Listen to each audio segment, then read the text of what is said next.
As we move down through history at different divisions, we come in the 18th century to the Chasidic Mitnagdim divide. Chasidim, Mitnagdim, Mitnagdim. You know, in a way, to call them Mitnagdim when it's a very European grouping feels a little strange, but you know, potato, potato, however you want to say it, it works.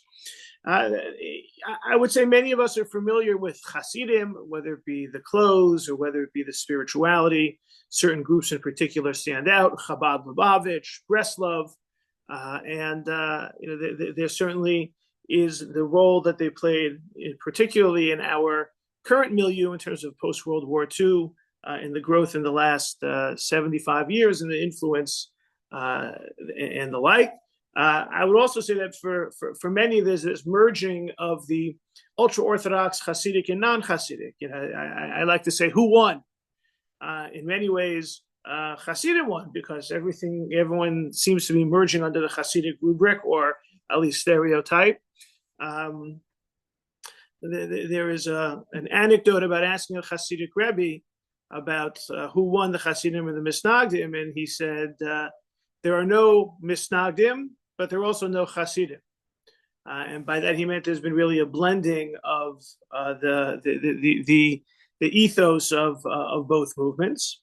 You know, and in many ways, what we're going to take a look at are just some of the ideas that divided the movement in its early days, and then maybe talk a little bit about how it's perceived and some of the halachic issues that rose as part of the controversy, and also in terms of how it's understood, you know, even in more contemporary times.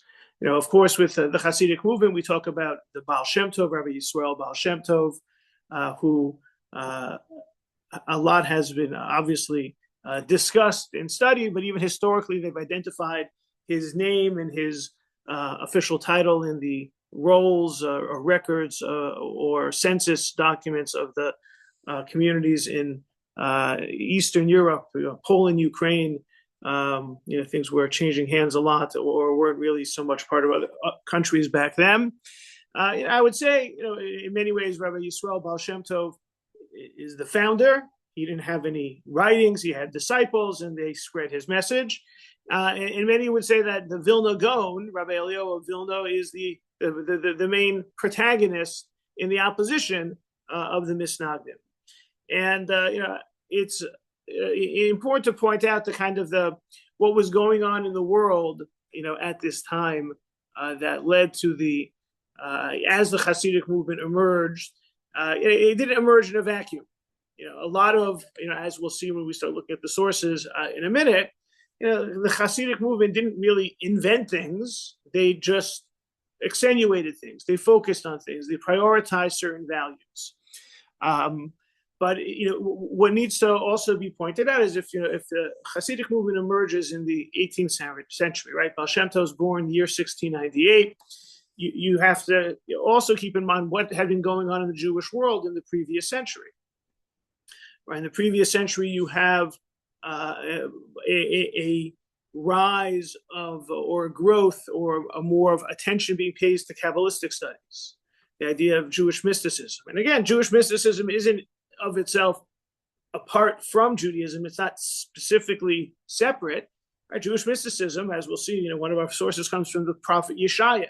This idea of connecting to God, right? We read in last week's Torah Parsha, L'dav kabo, we should cleave to God. The idea of devekus, cleaving, clinging, being intimately connected, became a Jewish music group, right? The idea of connecting to God is not foreign, is not made up, is not apart from, it's a part of traditional Judaism. The same way with Kabbalistic teachings, these were on the ascendance in the at this time, because you go back a little bit further in the post-Spanish expulsion, 1492, throughout the 1500s, you have the rise of Rabbi Isaac Luria, Rabbi Chaim Vital.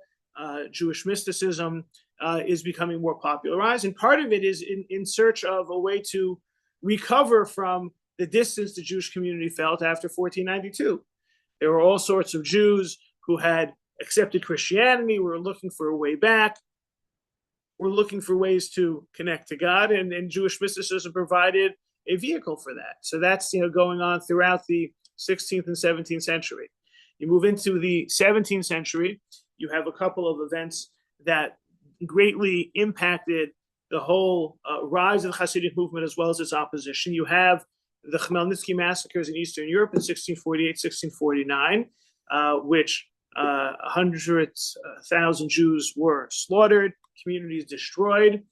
You also have a certain amount of displacement, a certain amount of dejection being felt, and you have a bit of a demoralized Jewish community.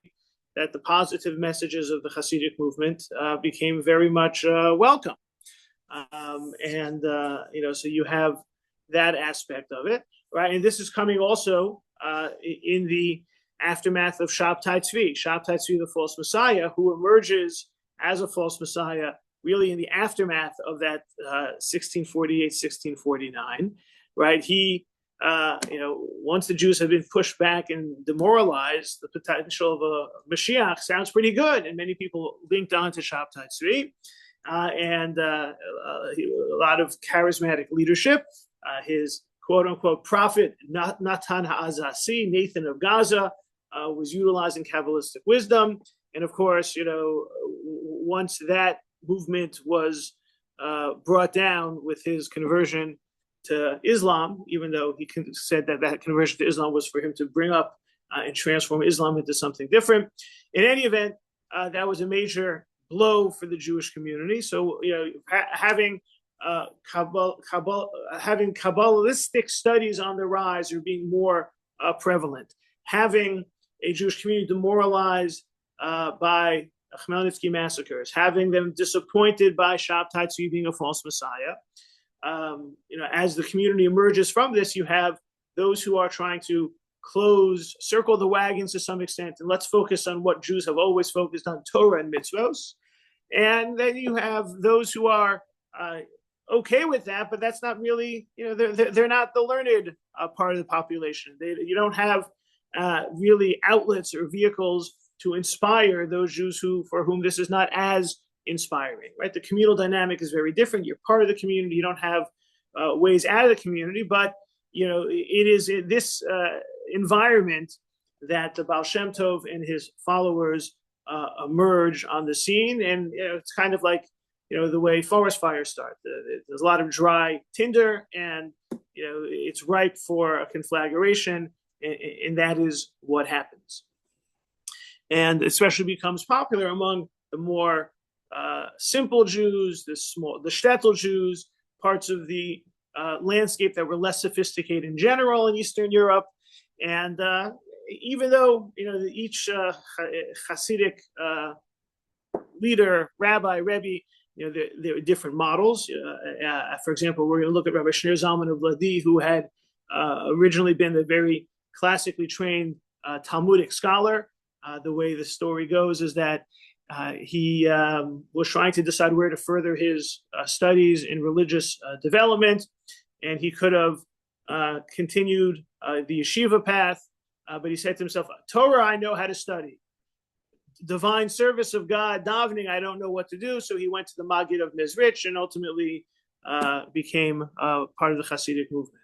And it's really, there, where it begins, because the Rabbi Shneur Zalman of Ladi is one of the famous examples of where the opponents of Hasidim used the authorities and accused the Hasidim of being revolutionaries, because they were revolutionary. They were revolutionary in certain religious practices. So they said, well, if they're changing the religion, they're probably out to overthrow the government also.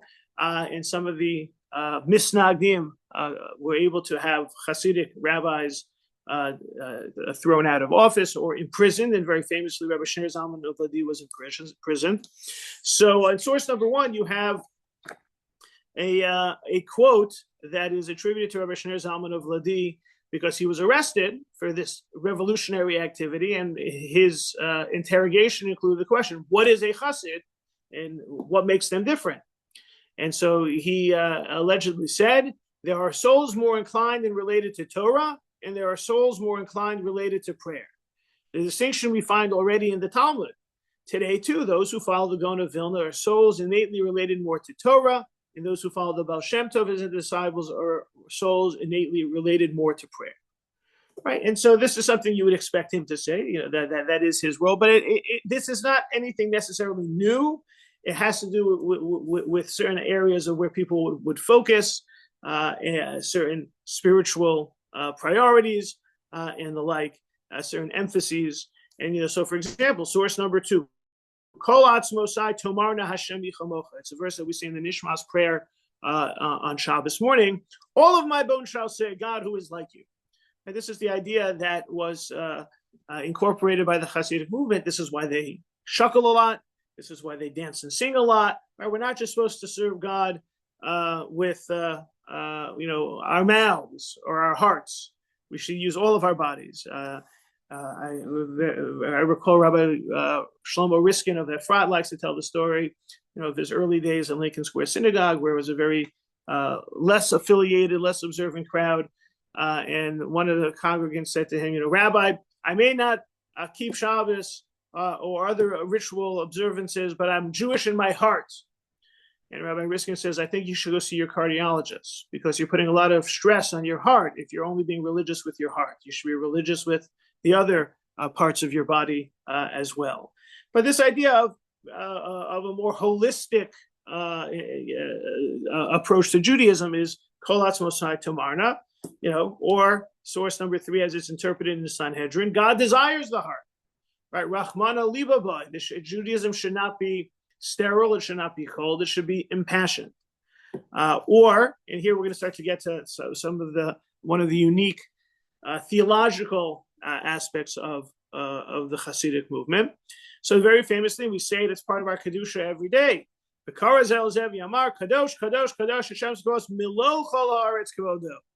Talk about how the angels would say and how we believe that God, whose presence fills all the earth. So what does that exactly mean, his presence fills all the earth, right? We know it became a very popular children's song, Hashem is here, Hashem is there, Hashem is truly everywhere, right? You have that aspect. But this became a theological discussion. So for example, Rabbi Yaakov Yosef of Polonoi, he was one of the disciples of the Baal Shem Tov who collected the teachings of the Baal Shem Tov and wrote them down. Right? The Baal Shem Tov never wrote any books. It was oral tradition, and Rabbi Yaakov Yosef of Polnoi, also known as the Toldos Yaakov Yosef, for another book. So he says, with regards to this principle of faith, Adam mechuyav lahamin ki malo kol haaretz kvodo. The world is full of his glory. Les asar panui minei. There's no place empty of God. So, and God can be found in every thought of human beings. And every thought actually can create a whole world. So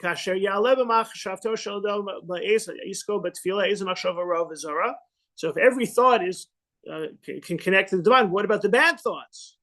No, bad thoughts are there to be overcome and elevated.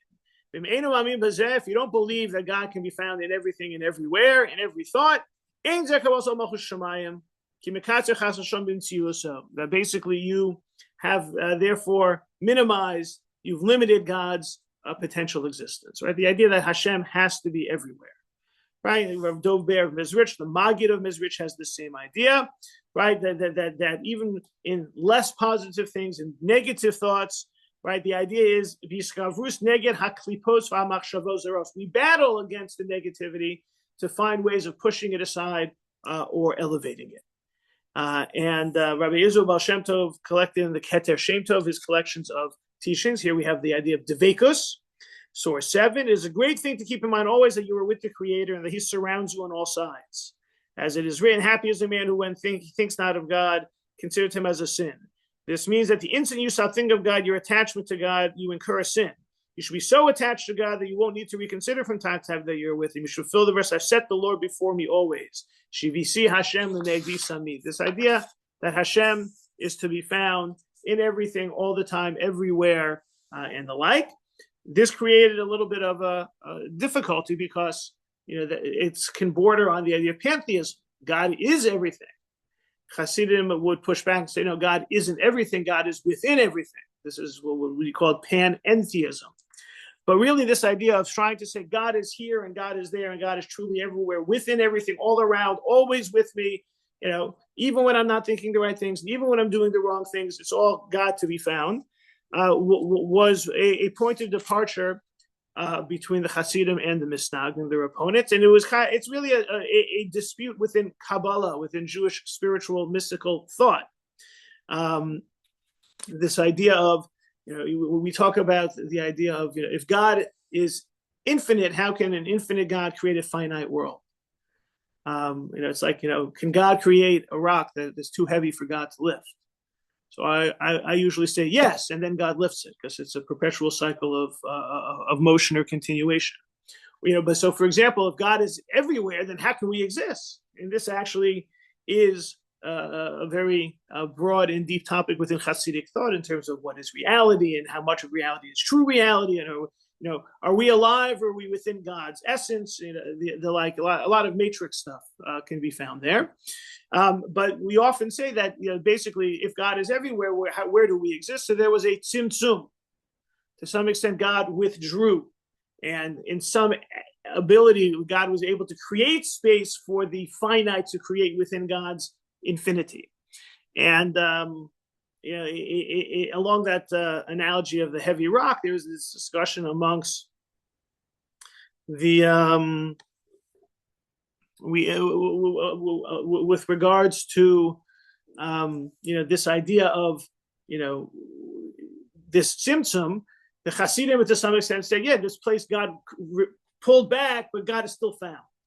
And this idea of that there can't be a place without God has to be literal and fully, and therefore God exists even where there was, God exists even where there was tzimtzum. And the Mitnagdim felt, wait a second, you can't have God in bad and evil and the like. So this tzimtzum is actually like a real tzimtzum. So it's kind of where God contracted or constricted God's presence. Is it real or is it figurative? So Rabbi Tzvi Einfeld, summarizing some of the views of the Vilna Gaon and the Hasidim, he kind of summarizes this, and he says that Rabbi Shner Zalman of Ladi, who is the Alter Rebbe, who is a proponent of the Hasidim, during this dispute between the students of the Vilna Gaon, he says that the opinion Shitas Hagaoni, what's the opinion of the Vilna Gaon? That it's heresy to say that God can be found in even the lowest things. Right? Chasidim will be so for the quotes in the name of the Baal Shem Tov. God is everywhere, even in the negativity. The Vilna Gaon said that's heresy to believe that. Right? You can't say that God is found in low things like eitzim va'avanim, in rocks and trees. Therefore, he says, when we say that there's no less asar panu minei, when we say there's no place devoid of God, that you can't say that's literal, right? Because God's not going to be everywhere. God's not going to be, under the rocks or in the rocks. No, Malo Kol Haaretz Kavodo, God's presence influences the whole world. But the idea of and he says that this is the Hasidic view is not that way, right? The Hasidic view is that God can be found everywhere, and the whole purpose of our service is to raise up God and to find God in every place. That therefore, it's really the point of departure. Hasidim say you can find God everywhere, and you have to elevate anything and everything. And the non-Hasidim, the opponents, felt that that's a little bit too much, right? And therefore, it's as he says in the last paragraph, the question about how to relate to God's presence in everything, literally or figuratively. If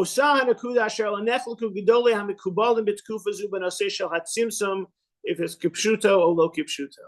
This is exactly a continuation of the Kabbalistic view of how to understand tzimtzum. And so that was this, this back and forth of the Hasidim and the non-Hasidim. It really started with a discussion of a Kabbalistic argument that had existed in the world of understanding mysticism.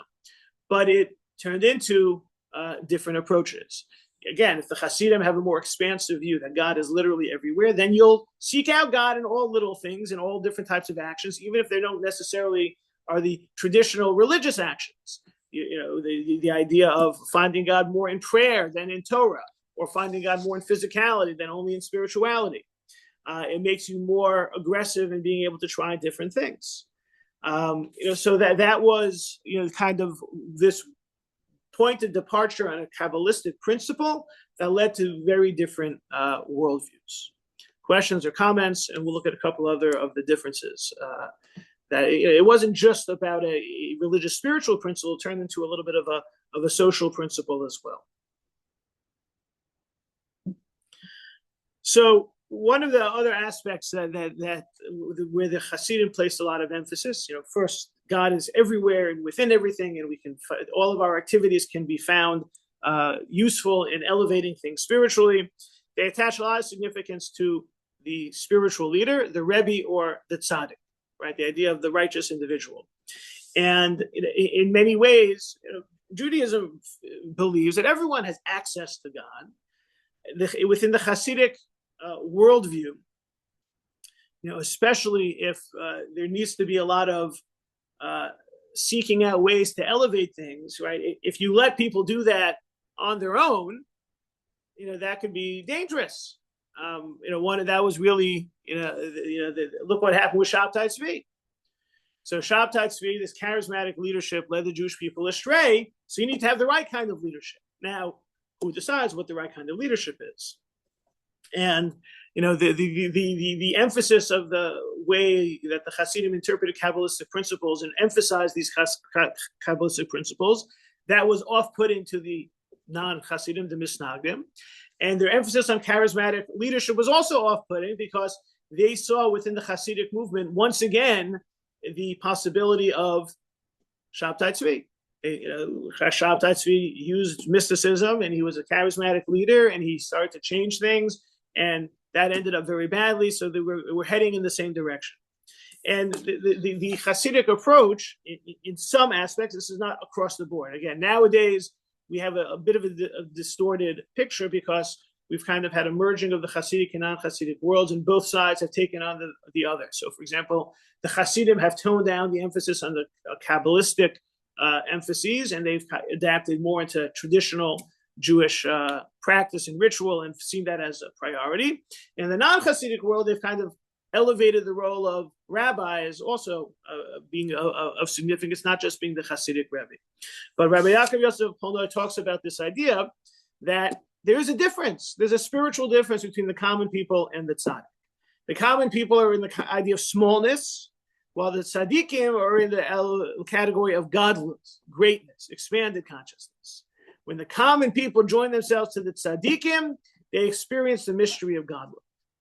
Right? The idea that, the average Joe, if they want to achieve a kind of spiritual elevation, you link yourself to the tzaddik. And this was very much how people would find ways to, there's true value, true meaning in the role of the tzaddik, right? A person will never be able on their own to get to this exalted level. So therefore, you tie yourself to the coattails of the righteous individual, the Rebbe, the tzaddik. And this also is coupled with a certain aspect that the Hasidic view of source number 10 of Rabbi Melech of Lezhensk, the tzaddik has the ability to do everything and even to cause Mashiach to come to a worthy generation.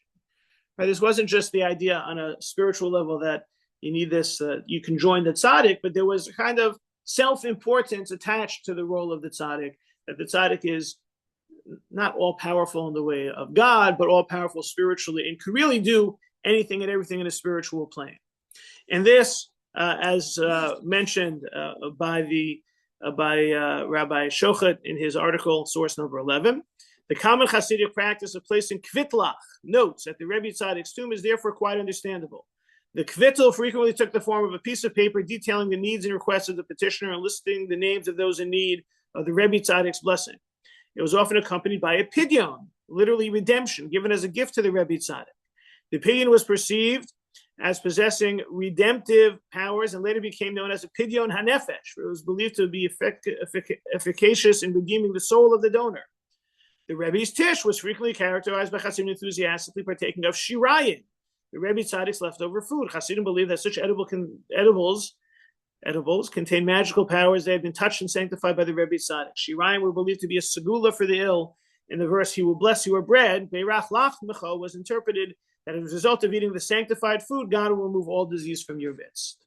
Right? This is the natural social outgrowth of seeing that the person needs the tzaddik to reach a certain sense of spiritual fulfillment. And if you have a certain spiritual important significance attached to the Rebbe, like Rebbe Elimelech says, then it's understandable, this idea of the pidyon, of the kvittel, of the shirayim as they emerge. And in some respects, we've seen really an elevation of this. I would say, initially the Breslov Hasidim and the visiting to Uman, or more recently we've seen this with regards to the rise in the prominence of the Lubavitcher Rebbe's Ohel, people visiting there. For those who have not been, one of the things that you're encouraged to do there is to write a pidyon, to write a note of what a person is trying to achieve, and praying to Hashem to make it happen, giving tzedakah, making a bracha, and then you give that pidyon to the Rebbe. You tear it up and place it on the Rebbe's grave. It's almost similar to the notes in the Kotel. And some of this seems a little bit foreign. In general, we should. What about talking directly to God? And how much faith do we place in intermediary? Right? It gets a little bit. We have the idea of intermediaries, but it can become a little bit spiritually or religiously challenging. So, in the words of an author relating to a different topic, but he's talking about idolatry, and he's talking about superstition. Source number 12. Ours is a sad state where we witness when difficult times are upon us, instead of self-reflection and tshuva, people turn to miracle working.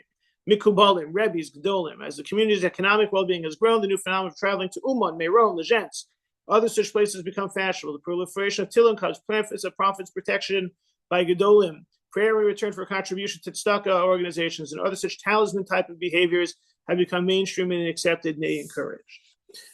So if this is the way it's being criticized now, a couple hundred years into the phenomenon, at its time it led to a lot of it was one of the primary motivations for those who were against this type of behavior, felt it was antithetical.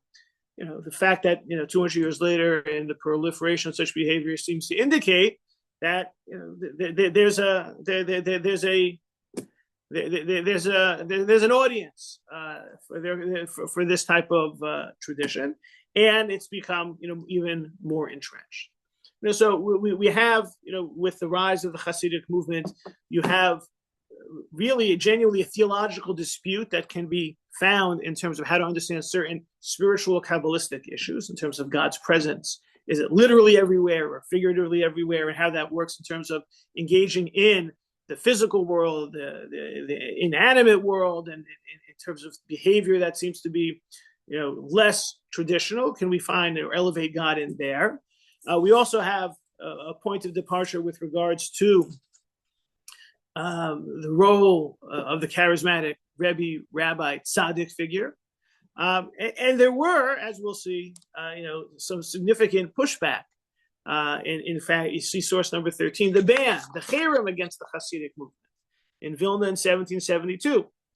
Right, to our beloved brethren, the chosen of God, who followed the ways of their ancestors and observed the way of the Lord, right, to the traditional Jews, you have surely heard that a new group has arisen, not imagined by your ancestors, who called themselves Chasidim.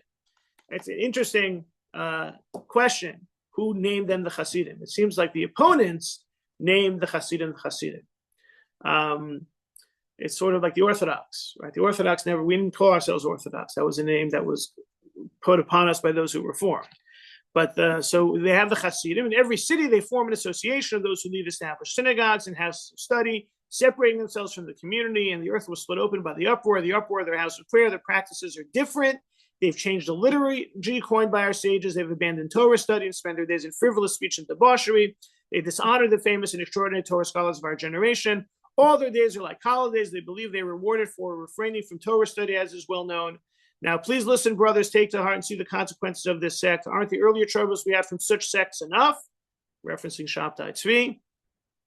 Now, a new one has sprung forth, a stock spouting, poison weed, and wormwood. Whoever hears and sees the words should gird his loins like a man and turn their evil intention against them, fight them off, pursue them, as much as Jews have the ability. And from here, we must disperse them so they not gather in a minyan. So there was, these fighting words, and the idea that is referenced that they started using a different nusach prayer liturgy. The Chasidim used the nusach Sfard or the nusach Ari, the more Kabbalistic. They started their own. Minyanim, and they separated from others, right? And they're pinpointing or they're focusing on some of these areas of this behavior that was breaking the community, that also seemed to evoke memories of some of the divisions of the past, and that was in 1772. So fast forward, we know that the things have changed, and and a lot changed. Some in a certain sense, a revolutionary movement that the Hasidim was. Its revolutionary zeal calms down. The excesses or extremes settle down. Some of the positive benefits become more desirable by the mainstream. And we see this a little bit in one of the other changes that's lesser known about what Hasidim brought to the table. And this has to do with shchita, ritual slaughter. Right? We know you have to slaughter, and you slaughter with a knife. That knife is called a chalaf, and it's a blade. And I've never used one, but you can probably Google and see different pictures of it. You can imagine it's very, very sharp. It has to be able to slice the trachea and the esophagus of the animal. And we have a long history of what this is meant to be, and it's supposed to be sharp and how to check it. Right? You may have the idea that you would run your fingernail over it to make sure there are no nicks in it. Right? So this is something that has a long history. And one of the innovations of the Hasidic movement was to use a little bit of a different shape of a steel chalaf. Remember, some of the metal technology was more available at that time, to create what they felt was an improved, sharper chalaf. And it was shaped a little bit differently. Sometimes if you have more surface area, that's more surface area that you have to make sure it stays sharp and smooth and not nicked. If it's a little bit more narrow, that might make it easier to keep it sharp and also easier to check. If you have to check less area of the knife, if it's smaller and sharper, that might be important. So just a summary of this issue in source 14, Chasidish Chalafim. What happened? In order to be kosher, the shechita knife must not have any nicks or blemishes, which can disqualify the shechita. At the same time, a shochet endeavors to keep the blade sharp so it can cut without any struggle and avoid shilas, questions. For many generations, the shechita knife was thick from back to front, and it was great skill to keep it sharp without getting a nick. One of the takanos of the Mezritcher Magid and his Talmidim, so one of the institutions of the Hasidim, was that the shechita knife should be milutash, narrower toward the point, making it easy to sharpen and smooth it. The Alter Rebbe, first Rebbe of Chabad, considered this a great mitzvah, which his Rebbeim held onto. So they adopted this and they kept doing it. Mitnagdim at the time greatly opposed this takana, arguing that this was something new not found in earlier sources. It was. The sources hadn't really described what it had to look like. They just had been using the same one. And they forbade eating meat shechted with these knives. So it was not just a theological or a communal or a sociological debate. There was an argument over these knives. With time, the takana spread to other communities until today is apparently unanimously accepted for such knives. Fast forward to today, and we utilize it. And this was, it's described in the next source, that's the idea. You've heard this term, chasidish shechita. Right? Sometimes you talk about kosher. There's glad kosher. If it's dairy, there's chalav Yisrael. There's the pas Yisrael. If the bread is baked by a Jew, there's kemach yashan. If the flour maintains the stringency of using the older flour. that even in the diaspora. And then there's Chasidish Shechita. So Chasidish Shechita used to be this difference of which kind of knife you were using. And as he says, source 15, the original concept of Chasidish Shechita was that Shotim use hone knives, milut hashim. Today, these knives are used by all Shotim, and hence the uniqueness of Shechita's Chabad is no longer relevant in this matter. The Chasidish Shechita is not the same. So, what is Chasidish Shechita today? So it seems, in addition, Chasidim in particular, that a shochet be someone who excels in Yiras Shamayim. He should be God-fearing. Now, if you look at the laws of Shechita, it says that anyone who does Shechita has to be religious and God-fearing. But it seems that Chasidish Shechita took on the idea that the person who does the slaughtering is themselves a member of a Hasidic group and pertains to that Hasidic behavior. So, for example, Chasidish Shechita could be if a certain Hasidic community has certain rules about, let's say, dress. Well, you have to dress in the Hasidic way, and that's Chasidish Shechita. It's no longer about the knife or about the halacha; it's about affiliation. And he points out that's why Chasidim made a deal with the Mitnagdim that the shochet would be a chassid and the rav a Mitnagdim. What is he talking about? The idea that since Chasidim were particular, that the shechita not only be done with a certain knife, but by a certain person who had a certain association and a certain behavior, right? He dressed the part and looked the part and played the part, and his family had played the part. That's Chasidish Shechita, and they would only have that. So they made a deal that, okay, we want the shochet, the slaughterer, to be a chassid. Let the rabbi of the community be a non-chassid, a Mitnagdim. So that was it's an interesting kind of compromise that was reached as this Chasidish Shechita became more than about the knife itself, but about the person doing the slaughtering. They decided to let's split the religious responsibilities in the community. We'll let the shochet always be a chassid, but it will probably make everyone, because who cares who does the slaughtering, but who the rabbi is will have it to be more of a rabbinic personality. Yes. So you mean the rabbi in terms of who determines if it's a kosher?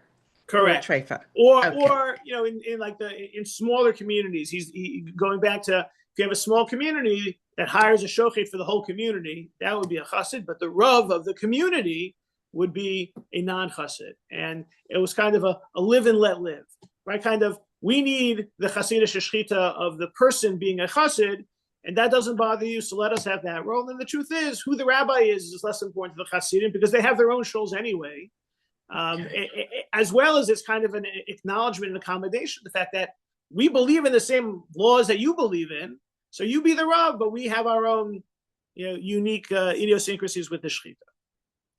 And so that was an area of where Jewish law was meeting steel technology, meeting a change where the Hasidim were viewed as literally revolutionizing. In a sense, they were being accused of being the reformers, which ultimately, as with some of the other issues in early Reform Judaism, like sermons in the vernacular, became more widespread. And so therefore, Hasidish Shechita is something that's pretty much uniform today. In terms of one of the differences may still be that Hasidish Shechita, for example, they talk about like Satmar Shechita or Chabad Shechita, like certain Hasidic groups want the shochet to be a member of their denomination, and that could still be some of the difference. But essentially, the larger kashrus issue, the Hasidic Shechita is uniform, and obviously, the division of labor between shochet and rav doesn't have the same practicality because we don't have the same communal dynamic. So one other aspect to look at, in this, pertains both in terms of the spiritual, the focus on the spiritual, the focus on the prayer, as well as looking at things more expansively than had been done traditionally, has to do with prayer, right? There's this reputation that Chasidim daven late. And it's not, it can be very true. Usually, the Chabad in town is usually the latest starting minyan. I remember growing up, the Young Israel started at 9, Chabad started at 10. If it was Shabbos Mevarchim before the Rosh Chodesh, they would start at 10:30 because they had the practice of saying all of Tehillim before davening. Now, you could ask the question, so just start saying Tehillim earlier, right? So we have to kind of first distinguish between the way people do it and the way it was intended. The way people do it is that people, I guess, like to sleep late and might be lazy. The way it was intended was that there was supposed to be, when we daven, there's supposed to be a very high spiritual level achieved first. And that was, what was referred to in the Vilna ban against the Hasidim in terms of the Vilna, the ban against the Hasidim. Part of it was, their own shuls and the way they daven and the chaos there and everything like that. And they move away from Torah study and focus only on prayer. So, this was something that there was an article, and this is, I think in the 40s or 50s, by a rabbi, Yosef Avram Heller. Rabbi Heller was a Chabad Chassid, but also a Rosh Yeshiva at, I think it was Torah Vodaas, one of the Brooklyn yeshivas. And so he had a reputation for trying to address these idiosyncrasies within Hasidic practice when they seem to conflict with halacha. So he was addressing, and this is the source 16,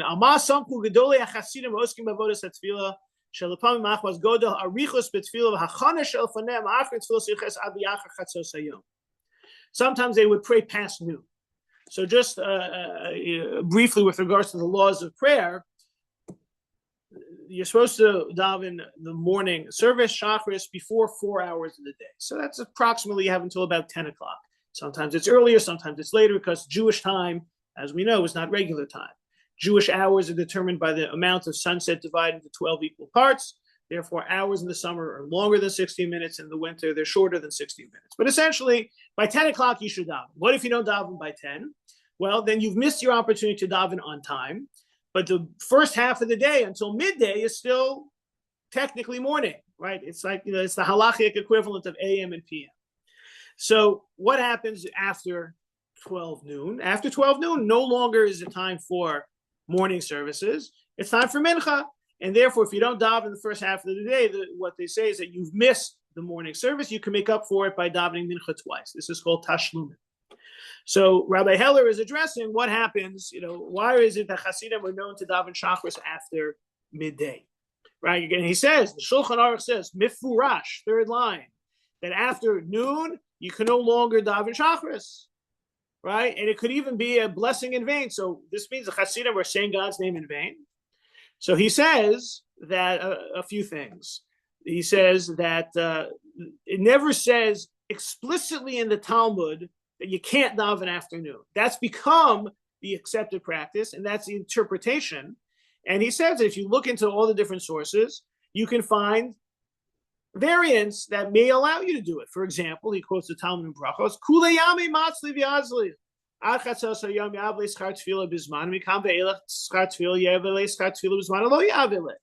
He says you have some interpretations or understanding that, look, you can daven whenever you want. You're not davening the morning service anymore. You're davening your shacharis afternoon. You're saying words of prayer. You're just not saying it in the time of prayer. So he's kind of making a kind of rabbinic distinction in it by saying, look, the Talmud never says don't pray afternoon.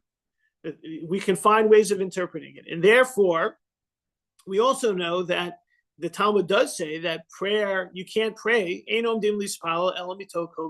says very explicitly, you should never pray without the right intention. So the Talmud says explicitly, don't pray without the right intention. The Talmud never explicitly says don't pray afternoon. So the Chasidim put their emphasis on having the right intention, right? Since kavana in the third paragraph is the more important part, you have to pray the right way. And therefore, if you don't have the right mindset, you're not allowed to pray.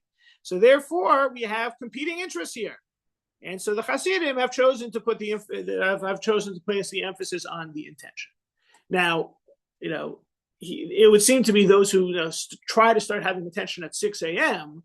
and still don't have it by noon are the ones that may have the leeway to pray afternoon. But he's not talking about what everyone is doing. He's trying to understand where it comes from, and that's his defense of Chasidim praying late. It's often it's you making what it does highlight is it shows us a little bit of the emphasis on the spiritual, that spiritual influencing the technical and legal. It's for example, the Chabad Hasidim don't sleep in the sukkah. but their practice is to eat in the sukkah, even when it rains. And so someone once asked the Lubavitcher Rebbe, you're not allowed to eat in the sukkah when it rains, and you have to sleep in the sukkah. So you're doing both things incorrectly. And how does that work? So with regards to eating in the sukkah in the rain, there's a similar, more spiritual impression. The idea that the sukkah is so holy, if it's raining, that rain doesn't impede on our ability to enjoy sitting in God's presence. And at the same time, since the sukkah represents God's presence, it's impossible to sleep when you're surrounded by God's presence. So therefore, we can't sleep there at all. So therefore, for the sleeping purposes, we qualify as mitzta'er, we're afflicted, and therefore you can't go 8 days without sleeping, so we sleep in the house. So it's kind of a similar emphasis on kind of the spiritual, placing priority on the spiritual, not to ignore the legal, but at times override or shape the approach differently. And so I think that the Chasidim and the Mitnagdim, right? Nowadays we don't have the same level of opposition, but we see that it very much focuses on kind of different emphases and priorities with regards to where people lean more towards the legalistic or more the spiritual, as the Alter Rebbe said upon being arrested, and that you have certain spiritual themes within classical Judaism. So serving God with joy, God desires the heart, God's presence is everywhere, which become a springboard for some spiritual Kabbalistic disputes as to how that is to be understood, as to where also certain priorities are to be found. We see that it comes up in terms of very much communally in terms of the role of the Rabbi Rebbe Tzaddik and how that has been taken. And that can still remain something that the emphasis, the focus of the popularity of some of those spiritual practices of intermediaries highlights the power that they have on the Jewish imagination. We see that there was this dispute also in certain legal areas, especially on shechita, which kind of have flattened the community, but led to a live and let live type of environment. And still, some of the tension remains, but we try to be explained that the Hasidic approach prioritizes or places at the forefront the spiritual piece while trying not to eliminate anything relating to violating explicitly the letter of the law. So whether you consider yourself a Hasid or a not Hasid, a lot of this back and forth has definitely permeated, influence how we live Jewishly today. And we will leave it at that.